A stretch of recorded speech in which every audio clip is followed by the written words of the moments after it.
All right, folks, welcome back. Today is going to be a 223 video, and it's one that I'm pretty darn excited about because we're finally going to shoot the 77 grain Berger OTM Tactical. Now, this would be a close cousin to the bullets we've been shooting over in our Mark 262 series, right? Exact same weight, similar sort of bullets. These don't have a cannelure, but otherwise pretty close. We've seen some great accuracy over in the Mark 262 series, and the last video we did some verification tests of the loads we had worked up, and the best two powders we found, the best two groups we shot in that video were with Alliant AR Comp and Accurate 2520. So you know what? These are the two powders I want to use with our 77 grain Berger. And we're going to use CCI number 41 primers today. The biggest difference between this video and that series is we're switching up brass. I'm going to go ahead and use the Starline 223 brass that we've used several times, in a couple videos. This stuff's been doing a great job for us. It's been doing a really good job for us.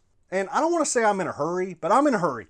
This stuff is already, you can see it's cleaned up and tumbled. It's already been sized. It's already been trimmed. It's already been deburred and chamfered. This stuff is ready for primer, powder, and bullet. So we're not really going to talk any about brass prep here today. If you're curious about that, I would invite you to one of the 400 million other videos where we've covered that. And maybe the next video will cover it. I don't know. We're just going to skip it today.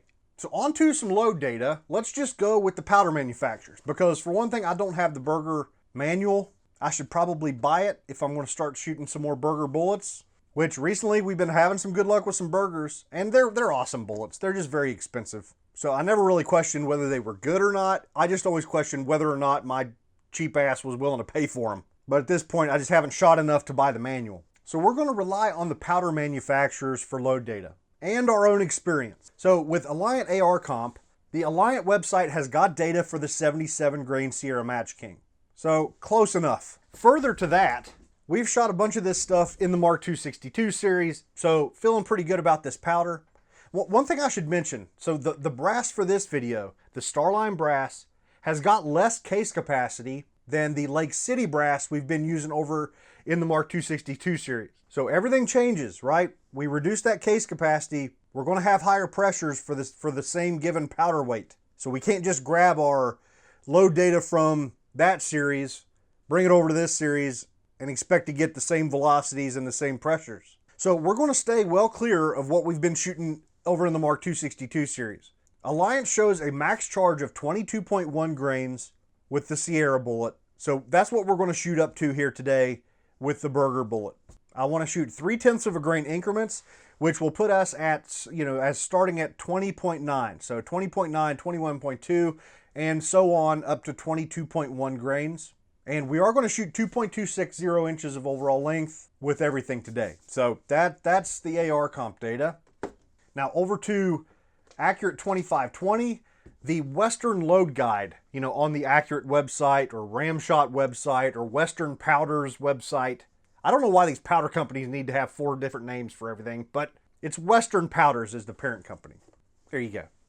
Western Powders. So the Western Load Guide also has load data for the 77 grain Sierra Match King. Unfortunately, they don't have the Berger. They also shoot an overall length of 2.260 with the Sierra. We're going to shoot the same here with the Berger. And they show a max charge of 24.1 grains. So let's shoot up to 24.1 grains. And just like with AR Comp, we're going to shoot 0.3 of a grain increments. So 22.9 up to 24.1 is going to be our charge range for Accurate 2520. Does that cover it? I think that pretty much covers it. So I'm going to get to priming. Yeah, so I'm still testing out this Frankford Arsenal hand priming tool, and it does a good job, but it's still driving me crazy. I keep expecting to get used to the ergonomics of it. The stupid primer feeder needs to be on this side. Having to hold it up like this is driving me bonkers, and I just can't get used to it. That's after a million years of using the RCBS primers, hand primers, where it comes out the side. I'm just used to it. So I don't know if I'm ever going to be able to get used to this guy. But I should have a video coming really soon on it. And like I said, it does a good job. And it actually works better, like when you got it down in your lap. Like if you put it in your lap, it seems to work better. Where, we're working from directly above it. But the bench top usage, it's a whole lot easier to, lay sideways. And have those primers feeding in from the top. But all right, enough of that.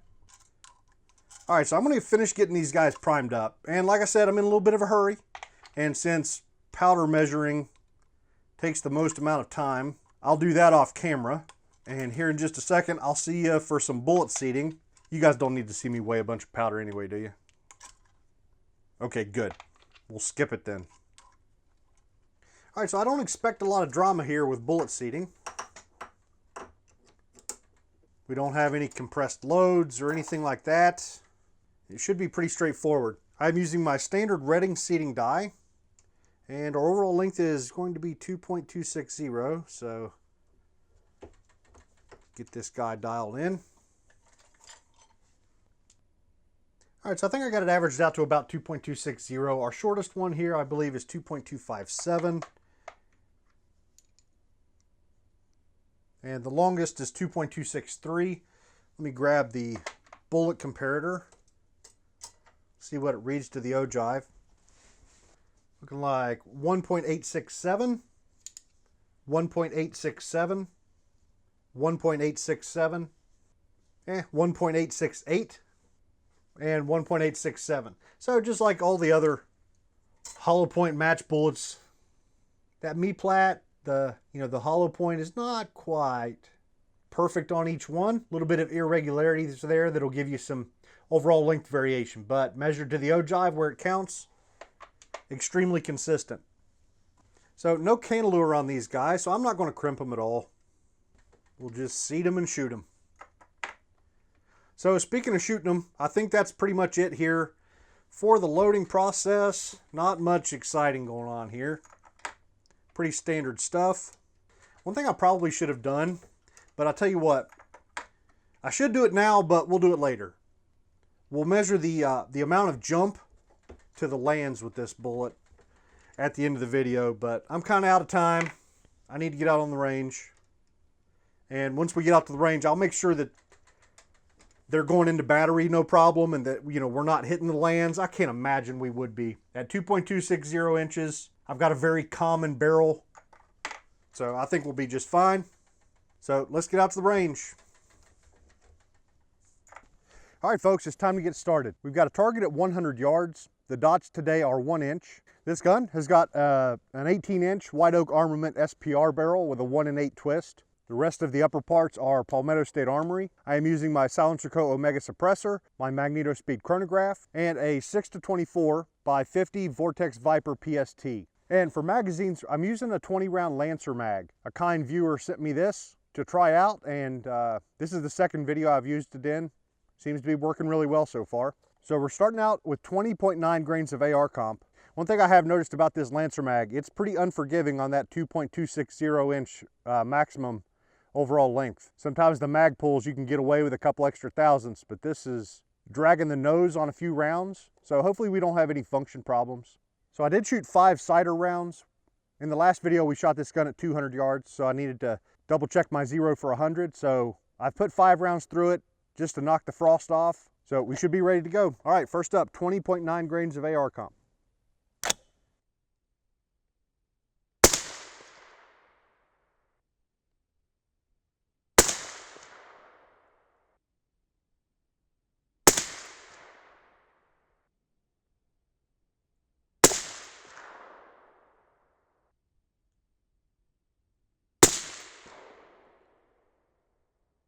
All right, hi there. It's me from the future. That first group was pretty freaking sweet, right? If it wasn't for that first shot, we would have had a really good one on our hands. But even still, pretty good group. Those of you who are watching very closely might have noticed that my gun did not feed the next round after the 4th shot. Did you miss it? You might have missed it. And that's the reason for this interruption here. So all throughout the time I'm shooting AR comp here, I have function problems, failures to feed. It is 100% because of my gas block setting. I actually noticed this in my last 223 video. We were shooting AR comp, and just the feel of the rifle, I could tell that it wasn't quite cycling hard enough with AR comp. And then in this video, it all kind of came to a head, and I started having function problems. This is 100% because of my gas block. There is nothing wrong with AR comp.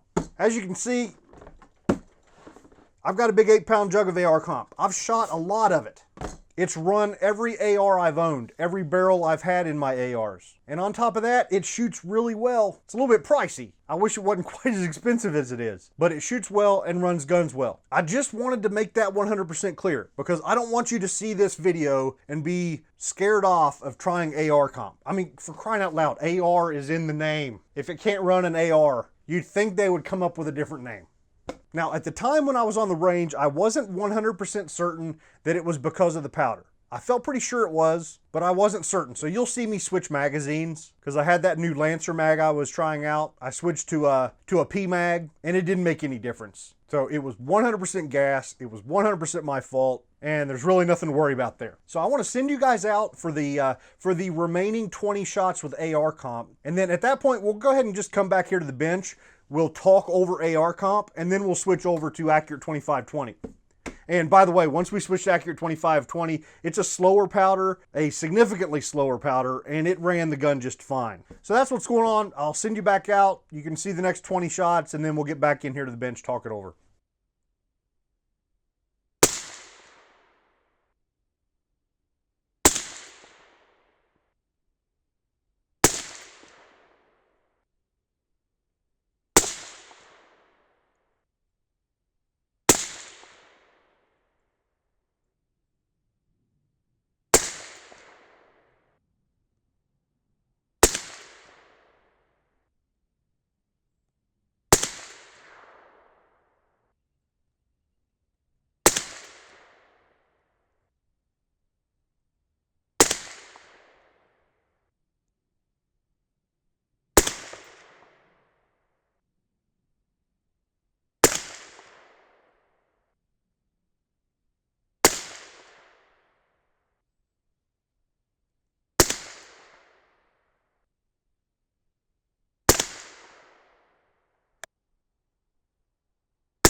Tell you what, let's screw with our timeline a little bit more here and actually look at the brass right now. Because I'll go ahead and spoil it for you. Accurate 25-20, we didn't get any pressure signs at all, not even so much as a ejector mark. But AR comp was a different story. This fifth row here is our highest charge of AR comp.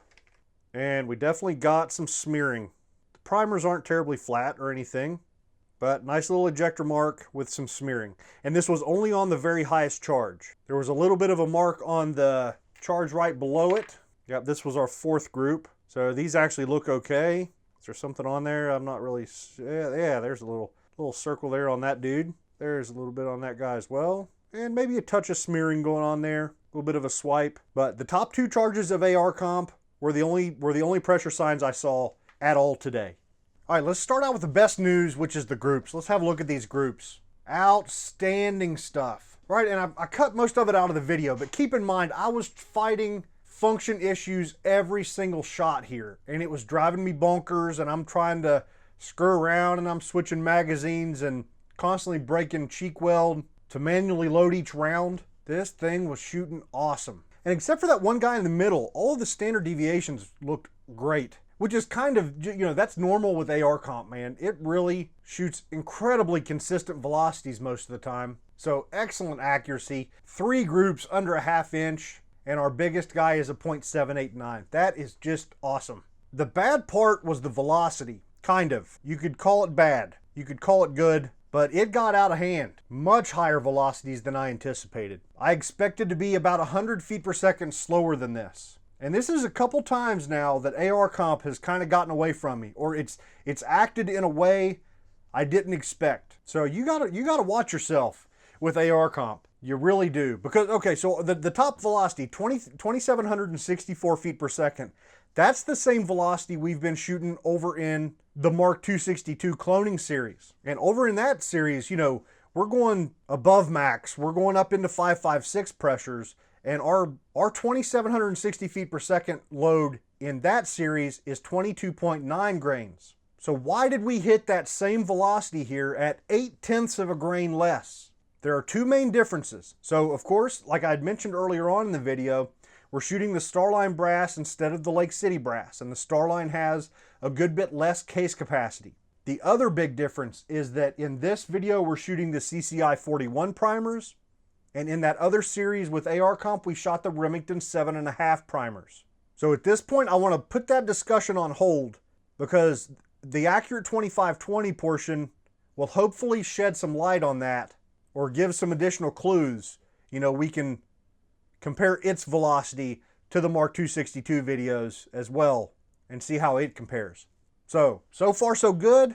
The bullet's shooting lights out. So let's head back out to the range and shoot the Accurate 2520 loads, starting with 22.9 grains.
All right, folks, we got some more sweet groups on our hands here.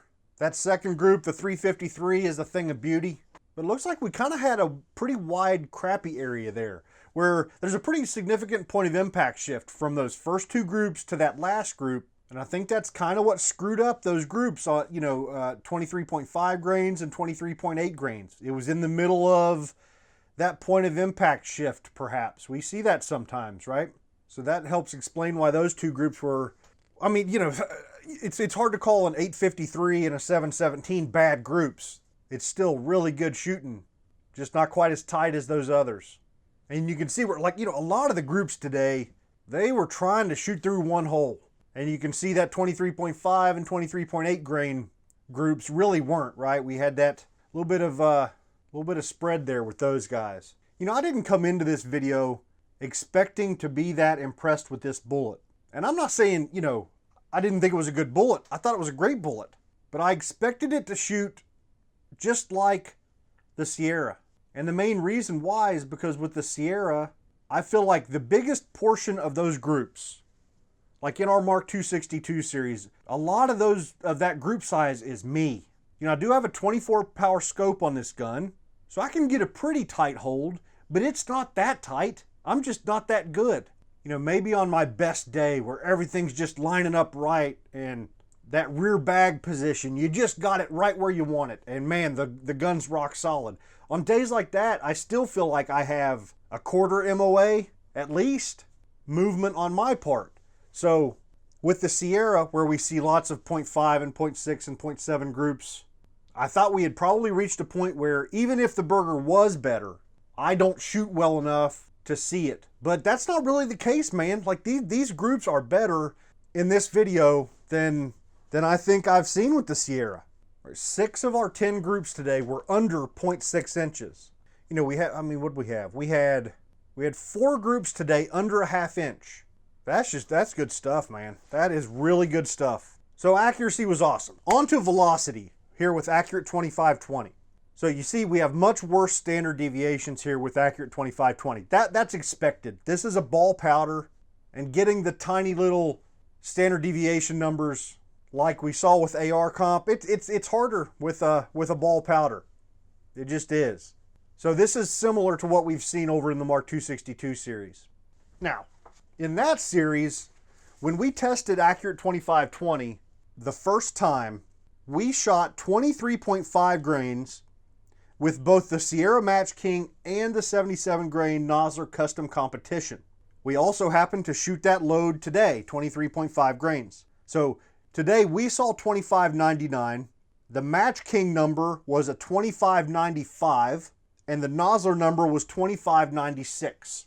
So 3 different bullets, same charge weight, and they're all within 5 feet per second of one another. The one important thing to note though is today, I mean, it was about freezing out there whenever I shot this, and my previous test with the other bullets, it was 84 degrees. So I think if we shot this on an 84 degree day, we actually would see a little bit higher velocity here with the Starline brass over what we saw with Lake City. That's, you know, that's just a guess though. So why were these the same and AR comp was so much different? Well, with Accurate 2520, we had used the CCI 41 primer in that other video as well. So same primer, same powder. The only difference is the brass, and we really didn't see that much difference. So that makes me think back to our AR comp velocity difference where we saw 100 feet per second more. It looks like it might be down to the primer. You know, Remington 7.5 versus CCI 41. Primers are so weird, man. They act differently and they have differences that can be much different from one powder to the next. So to test this, we would need to do another test with AR comp with both primers. And we may do that in the next video because still got 50 of these guys left. So does that pretty much cover it? Is there anything else we need to talk about? Oh, yes, there is. I wanted to test the maximum overall length, remember? All right, so I've got my Hornady overall length gauge here with my 223 modified case. Thank you again to the viewer who sent me this. And he's the same guy who sent me the Starline brass as well. So big thanks to him. So let's jam this thing up in her. All right, so if you're not familiar with this, it's a case here where we got this plunger thingy. Focus. There we go. It can move a bullet back and forth. And then once you get it all jammed in there and up against the lands, then you tighten down this little knob and then you pull it out and you take an overall length measurement. So that's what I'm doing. I'm getting right about 2.360 in that ballpark. Yeah, right about 2.360. I did test it twice just to make sure that it wasn't lying to me for some reason. So we were jumping about 100 thousandths to the lands. So plenty of clearance there in my White Oak Armament barrel. So I've got several 223 bullets that I've kind of been waiting to test. So I don't know if the next video here with the 77 grain Berger will be really soon, but it won't be too long. Like I mentioned, I want to test AR comp with the Remington 7.5 primer, see if the velocities drop down more to like what we were expecting to see today. And I'll probably pull out another powder or two to test. So if you got ideas, you got powders you want to see, let me know down in the comments. So I think this is where we wrap this one up. Appreciate you guys joining me. If you want to help support my channel, you can come to patreon.com/reloading. And I'll see you guys next time.